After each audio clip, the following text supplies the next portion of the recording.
Afternoon, everybody. All right, so 2 games in this review, and then, of course, later tonight I'll be reviewing the other 9 games in the National Hockey League tonight.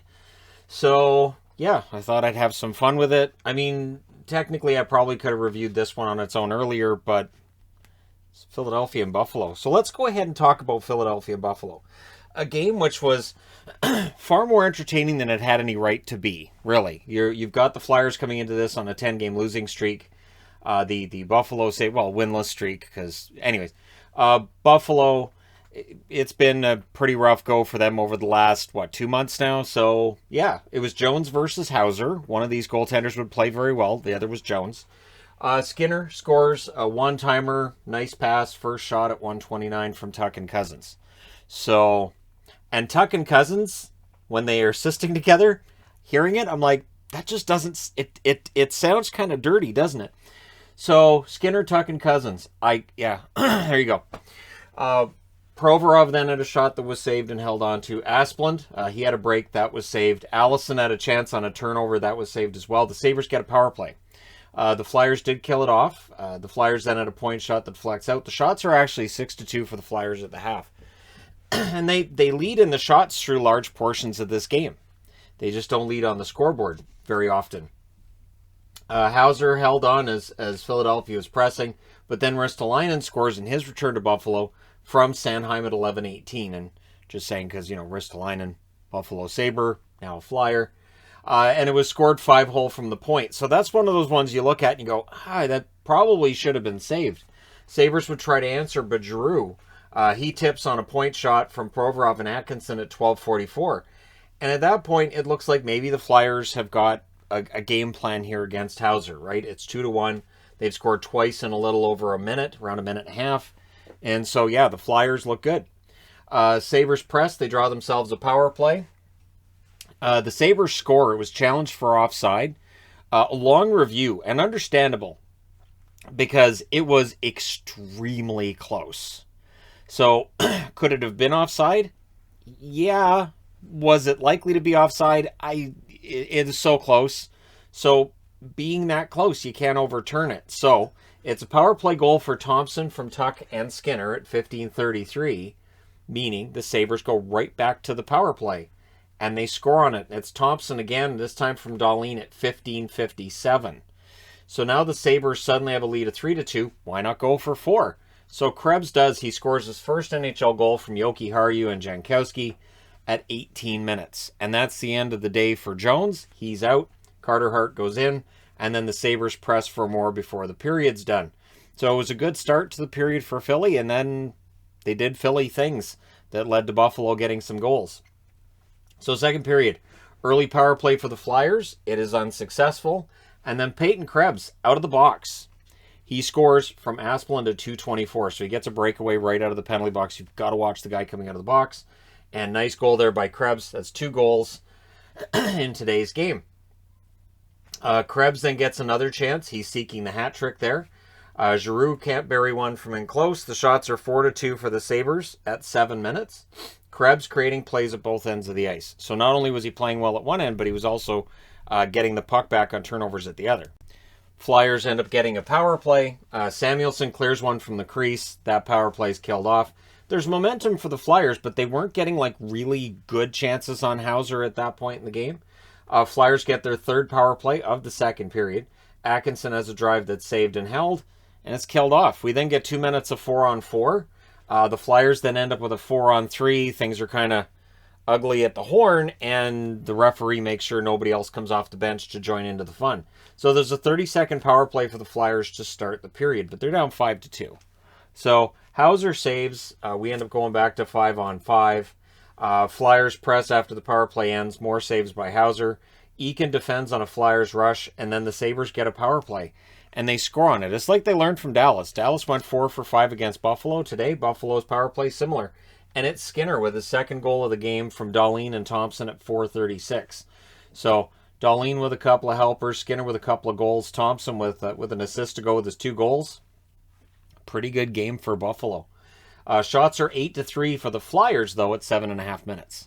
And that was the storyline, really, was the Flyers did control the puck a lot. I don't know how many of them were prime opportunities, great chances. but they had the puck a lot. Just weren't able to get the goals when they needed them. Sabres press with 8.5 minutes left. The Flyers press back at the other end. We then get a power play for the Flyers, and Giroux scores on it. He scores from Konechny and Atkinson at 14:49. That's as close as Philly gets. Your final score is 6-3 in favor of the Buffalo Sabres. They go to 13-21-7 with the win. Philadelphia drops to 13-20-8 with the loss. So each team has won 13 and lost 28 games at the halfway mark. 3 stars, Krebs, Thompson, and Skinner. Your shots, 10-9 Buffalo in the first, 11-6 Philly in the second, 13-8 Philly in the third. Final shots, 33-24 for Philadelphia. Power plays, Philadelphia 1 for 5, Buffalo 3 for 4. Hits were 16-13 for Buffalo. Jones saves 4 out of 8 before he's relieved by Hart, who saves 14 out of 16. Hauser saves 30 out of 33, gets another win. So Hauser, again, becoming a bit of a story for the Buffalo Sabres. Other game today, Winnipeg in against the Boston Bruins. And this was a game that started one way and finished completely different. So it's Hellebuck versus Rask. Marchand playing today, and he looked good. So Marchand, there was discussion about whether or not he might miss today's game, plus other games. Nope, Marchand was back. First shot goes in. Harkins scores from Tony Nato at 2:46. And I didn't think it was a great goal for Rask there. You need a save. So Pasternak then has a chance to go wide. The Jets were out shooting Boston 5 minutes into this, 4-2. The Jets came out and they were just rolling. They were playing very, very well in that first period. We then get Harkins and Clifton had a fight. I thought that was weird. I thought Clifton and Harkins, how does that happen? So, yeah, that takes place. There was more scrumminess on the next whistle. There wasn't a ton of that in this game. Seemed to be more of it in the first than elsewhere. Connor has a break. He fires high. His next chance was deflected to the corner. Bruins were stuck on 2 shots. Great first half for the Jets. Rask looked shaky. On some of those shots, he definitely looked shaky, and Winnipeg didn't take advantage of it enough in that first period. Steen then scores on Boston's third shot from Coyle and DeBrusk at 11:37, and Boston really desperately needed that. So Oscar Steen with the goal. There's that depth scoring again. Jets then try to answer, and we get Poganski fighting Carlo. So that's 2 fights in the first period. We get a power play for the Jets. Morrissey ends up hitting the side of the net. It was killed off, and there's 1 shot. That's the only shot that Winnipeg's power play had on any of their power plays today. So that's definitely something that, it attests to how strong Boston's penalty kill can be, right? So the Jets press with 2.5 minutes left. I thought the score was flattering the Bruins at this point. I really did. Bruins pinned down for much of the final minutes, and on a turnover, puck goes the other way. Kopp scores from Scheifele at 19:34. It's 2-1 Winnipeg after 1. And I thought that definitely reflected how the game was being played. I can't prove that Bruce Cassidy said a whole lot to Boston in between periods. Maybe he doesn't need to with the veteran leadership on that team, but they came out completely different in the second and the third. Grzelcyk has a chance that's saved. Early jump for the Bruins in the second period. Poganski nearly adds 1 for Winnipeg. Hall then rushes the other way. And at 2:31, Coyle scores from Forbert. So there's, again, that depth, right? He gets his 9th of the year. It was a tipped shot. It's his first goal in 11 games. So if Coyle can get going, that would definitely help Boston immensely. That ties the game. Jets try to answer. The Bruins press at 4.5 minutes. The shots are 6-0 in favor of Boston in the second period at that point. Boston then with a rush chance. That draws a power play for Boston. Pasternak's denied. McAvoy has a chance that's saved. That power play's killed off. The Jets press at 7.5 minutes. They recorded their first shot of the second period. Or so it was thought. That gets taken off the board.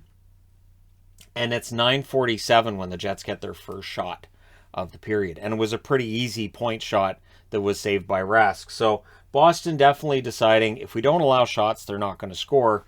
And that seemed to be a pretty sound policy. DeMello then had a chance that was saved and held. Hall with a rush chance. Sandberg defends on that. The Jets press with 7.5 minutes left. The Bruins end up clearing it out. DeBrusk has a chance that's saved as the Bruins press. Clifton with a net drive that wouldn't go. McAvoy then with a near miss in front of the net. Dubois fires one wide. The Jets would press after that. Lazar was denied from in close, and in the last minute there's some pressure from the Boston Bruins. So it's tied going into the third period. And for Winnipeg, who have had their struggles on the road, they're likely looking at it going, we at least need to get a point. So the glass gets knocked out by a Dubois hit on Coyle. Thankfully, it's knocked clean out, so it's a relatively quick fix. It didn't take that long to get the glass put back. Bruins get a power play with 17:33 left, so relatively early in the period. Bruins turn it over right away. It was cleared out. Pastrnak can't bury one, and then he does.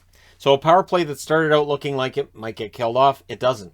Pastrnak gets the power play goal from Grzelcyk and Marchand at 3:59. So Marchand's on the board. Pretty good for a guy who wasn't supposed to play with a shoulder problem. That's blasted far side. That's 11th goal for Pastrnak in January. Not only that, but Grzelcyk appeared to hurt his shoulder too, and he's back in the game. So, yeah, whatever magic Boston has when it comes to fixing guys' shoulders, I think there's other NHL teams that would love to hear it. So that one, yeah, blasted far side. Jets get a power play they couldn't set up. The Bruins pressuring them, puck pressure all the time by Boston. That's killed off, no shots. Then with 11:45 left, a delay game call. It was just Rask threw it right over the glass. It was clearly delay of game, so the Jets get the power play. And some big shorthanded saves immediately on both Forbert and Bergeron by Hellebuck to keep Winnipeg in the game.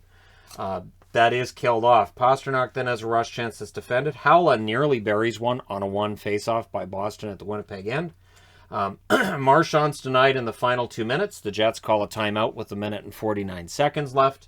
With 1:27 left, the Jets call a power play, pull the goalie, make it a 6-on-4. Scheifele fires wide. The Bruins can't clear it, but the Bruins hold on. Some shot blocking and just Winnipeg overpassing as well. The Bruins win 3-2. They go to 24-12-2 with the win. Winnipeg drops to 17-14-6 with the loss. Your 3 stars are Coyle, Pastrnak, and DeBrusk. I would have given Hellebuck the 3rd star because he kept it close. This was far more lopsided than the score would tell you after the first period was done. First period, Winnipeg outshoots Boston 11-4. From there, it's all Boston. 16-6 in the second, 12-6 in the third. Final shots, 32-23 in favor of the Boston Bruins. Power plays, Winnipeg 0-4, Boston 1-2. Hits, 28-25 for Boston. Hellebuck saves 29 out of 32. Rask, 21 saves on 23 shots. Boston kind of bailed out their goalie a little bit there, but he was solid when tested in the second and third.